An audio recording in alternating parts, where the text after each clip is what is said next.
नमस्कार दोस्तों। संयुक्त राष्ट्र सुरक्षा परिषद ये वो समूह है जिसमें वर्तमान समय में कई देश जाने की कोशिश कर रहे हैं और जो देश उसके अंदर बैठे हैं वो कहीं ना कहीं पूरे विश्व पे अपने निर्णयों से प्रभाव डालते हैं। चाहे कमेंट बॉक्स में मुझे बताइएगा कि यूएनएससी के परमानेंट मेंबर P5 कौन कौन से हैं। सरल है, सबको याद होगा। कई बार हमने देखा है कि यूएस ने जो विरोधी खेमा है उसके लिए वीटो किया, जो रशिया है या चाइना है उसने विरोधी खेमे के लिए वीटो किया। लेकिन इन 5 परमानेंट सदस्यों के साथ साथ जो यूनाइटेड नेशन सिक्योरिटी काउंसिल है, सुरक्षा परिषद है, उसमें अन्य 10 सदस्य भी होते हैं जो कि अस्थायी होते हैं, स्थायी नहीं होते हैं और हर 2 साल के लिए उनका चयन होता है। ये चयन प्रक्रिया क्या है इस पे मैं चर्चा नहीं करूंगा, लेकिन सबसे बड़ी खुशखबरी वर्तमान समय में भारत के लिए है कि भारत की आजादी की जो वर्षगांठ है उसके वर्ष में, उस माह में, अगस्त के माह में Bharat United nation security council की अध्यक्षता करने जा रहा है। वस्तुतः ये जो अध्यक्षता होती है ये रोटेशन के बेसिस पे होती है और कुल जो 15 सदस्य हैं उनका रोटेशन ऐसा चलता रहता है कि वो हर महीने ऐसे अध्यक्षता करते रहते हैं। मेरा नाम है ऋषि सुधांशु पांडे, रैंक 20 RS 2018।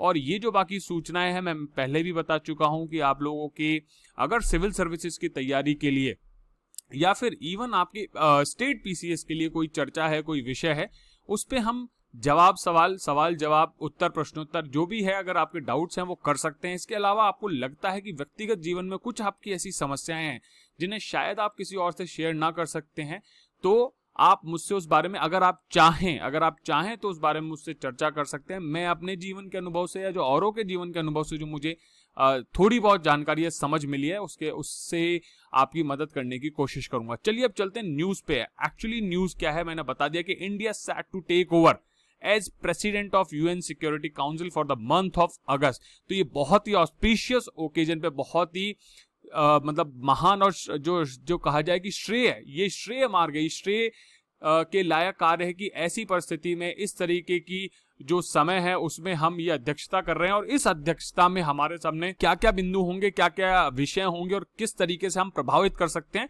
इन सबकी चर्चा करूंगा। ये बिजनेस टुडे की भी न्यूज है जिसने बताया वो चीज। फर्स्ट वर्किंग डे स्टार्ट होगा कब से? अगस्त 2 से और इस माह के अंत तक चलेगा। जो हमारे यूएन में एम्बेसडर है TS त्रिमूर्ति साहब, उन्होंने बताया। इससे पहले भी मैं कुछ समय पहले यूनाइटेड नेशंस में हमने जब पाकिस्तान की गतिविधियों को स्लैम किया था उसके संबंध में भी TS त्रिमूर्ति साहब की चर्चा की थी। बिजनेस लाइन की भी न्यूज है, हम देख सकते हैं। Take over as president of UNSC August 1, India set to, ये सारी न्यूज आप बात करते हैं कि है क्या। यूनाइटेड नेशन सिक्योरिटी काउंसिल, अगस्त फंड और 3 मेजर डायमेंशंस हैं जिन पे हमारा ध्यान सबसे ज्यादा होगा। That is maritime security. आपको पता है मैरीटाइम सिक्योरिटी का सबसे बड़ा फोकस है साउथ चाइना सी और जो वियतनाम है या फिर फिलीपींस है वो वाला इलाका, क्योंकि वहां पे है कौन सा जल डमरू मध्य या स्ट्रेट है वहां पे, मुझे कमेंट बॉक्स में बताइएगा। बहुत ज्यादा क्रिटिकल जल डमरू मध्य वहां पे स्थापित है, ठीक है, जो कि जकार्ता इंडोनेशिया के पास से है और बैंकॉक जो है थाईलैंड उससे समीप से गुजरता है। तो मुझे कमेंट बॉक्स में बताइएगा। इसके अलावा इन्होंने कहा कि इट्स सिंगुलर ऑनर, एकमात्र इस तरीके की जो परिस्थिति वो बहुत ही कम है, पहली बार हमें मिली है कि हम 75वें आजादी के जो वर्ष है, हमारा जो दिवस है, उस समय हम यूएनएससी के प्रेसिडेंट बनने जा रहे हैं। बहुत ही बड़ी बात है। पावरफुल 15, जैसे कि जो मैंने बताया कि 5 + 10 परमानेंट 5 प्लस जो नॉन परमानेंट 10 है, टोटल 15 जो सदस्य हैं उन्हें पावरफुल 15 कहा जाता है। उस बॉडी के हम प्रेसिडेंट बनने जा रहे हैं। इसके अलावा अभी देखिए फर्स्ट वर्किंग डे अगस्त 2 से स्टार्ट होगा, मैंने ये बता दिया है। और इस पे फर्स्ट डे मंडे को केवल एजेंडा डिस्कस होगा कि प्रोग्राम क्या है, काउंसिल का वर्क क्या है इस महीने में। इसके साथ साथ एक छोटी सी ब्रीफिंग भी देंगे हमारे जो परमानेंट रिप्रेजेंटेटिव हैं यूएन में। फिर उसके बाद जो चर्चा है, देखो इसमें मैं पहले आपको बता देता हूँ 2 साल के लिए भारत का चयन हुआ था और भारत के चयन का भी एक ट्रिक था।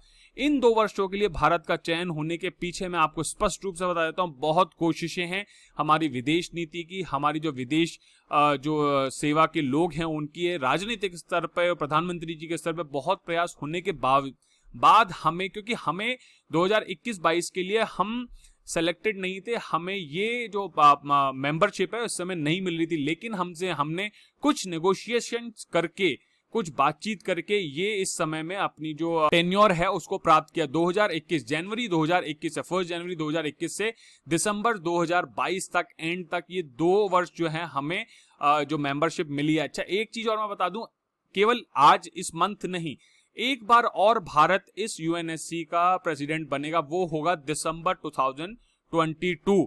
वो ये देखिए लिखा हुआ दिसंबर नेक्स्ट ईयर में भी हम इस तरीके प्रेसिडेंट करेंगे। 2 बार सामान्यतः 2 बार किसी भी सदस्य को ये लाभ मिलता है कि वो प्रेसिडेंट बने, और वो जो दिसंबर होगा वो हमारी जो मेंबरशिप है उसके 2 वर्ष का लास्ट महीना होगा। इसके अलावा मैं एक चीज और बता दूं कि इस प्रेसिडेंसी के दौरान मैंने पहले बताया कि maritime security, peace keeping and counter terrorism, ये 3 मेजर मुद्दे हैं जिन पे हमें बात करनी होगी। और हमारे जो परमानेंट रिप्रेजेंटेटिव उन्होंने कहा भी है कि मैरीटाइम सिक्योरिटी बहुत ज्यादा हाई प्रायोरिटी पे है इंडिया में, क्योंकि और इसके साथ साथ सिक्योरिटी काउंसिल है उससे भी होलिस्टिक अप्रोच रखनी ही होगी इस इश्यू पे, क्योंकि ऐसा देखा गया है कि हाल के समय में कुछ 1-2 देशों ने अपने फायदे के लिए, अपनी साम्राज्यवादी नीति को पूरा करने के लिए जलीय क्षेत्र जो हैं, जो दूसरों के जलीय क्षेत्र भी हैं, उन पर भी कब्जा करने की नीयत बनाई और अपनी इच्छा से अलग अलग तरीके की डैश लाइंस क्रिएट कर दी हैं। आई होप हम स्पष्ट रूप से इन तरीके की बातों को समझते हैं। चूंकि आप न्यूज फॉलो कर रहे हैं तो आपको आई होप पता ही होगा। इसके अलावा जो सेकंड टॉपिक है पीस कीपिंग, देखिए इंडिया पीस कीपिंग में हमेशा से ही टॉप लेवल पे रहा है। इवन टॉप 3 जो हमारे पीस कीपिंग में जो फोर्स है, इंडिया टॉप 3 में आता है कि सबसे ज्यादा जो हमारे पर्सनल्स हैं वो पीस कीपिंग में काम करते हैं, और ये क्लोज टू हमारे हार्ट है। मतलब हम लोग हमेशा शांति के दूत बनने की कोशिश की, हमने शांति निर्माण करने की कोशिश की है। इसके साथ साथ उन्होंने ये कहा कि भारत इंश्योर करने की कोशिश करेगा कि जो पीस कीपर्स है उनकी सेफ्टी सुरक्षित रहे। जैसे कि उदाहरण दे देता हूं, ऑल्दो ये उदाहरण पीस कीपर का नहीं है, लेकिन अफगानिस्तान में हमारे एक रिपोर्टर थे, उन्हें तालिबान ने पहचानने के बाद गोली मारी, ऐसी न्यूज आ रही है।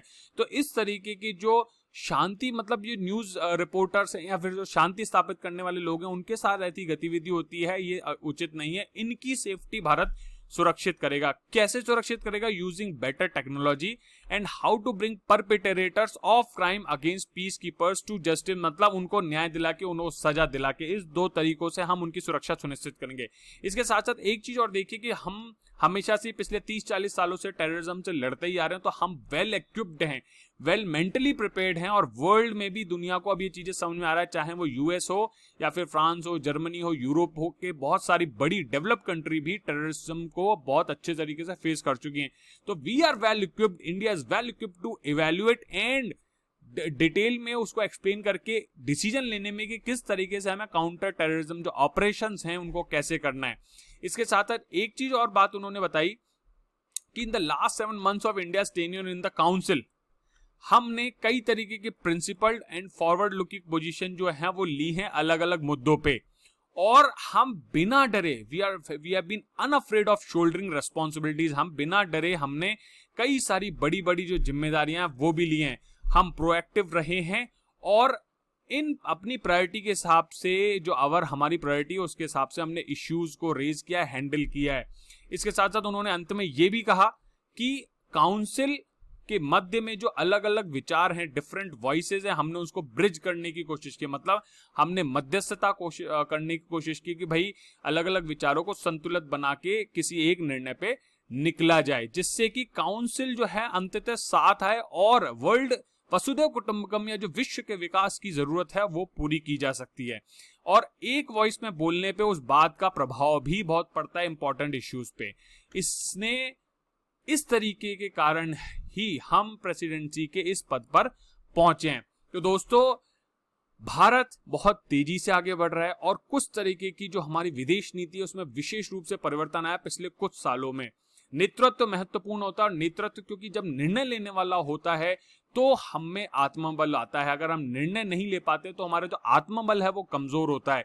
और मैं आपसे भी अपेक्षा करूंगा और आपसे भी प्रार्थना करूंगा कि जीवन के छोटे छोटे जो निर्णय हैं उनको लेना शुरू कीजिए।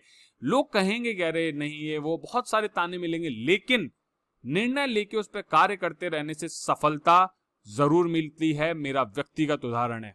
इसी के साथ दोस्तों, जय हिंद, जय भारत।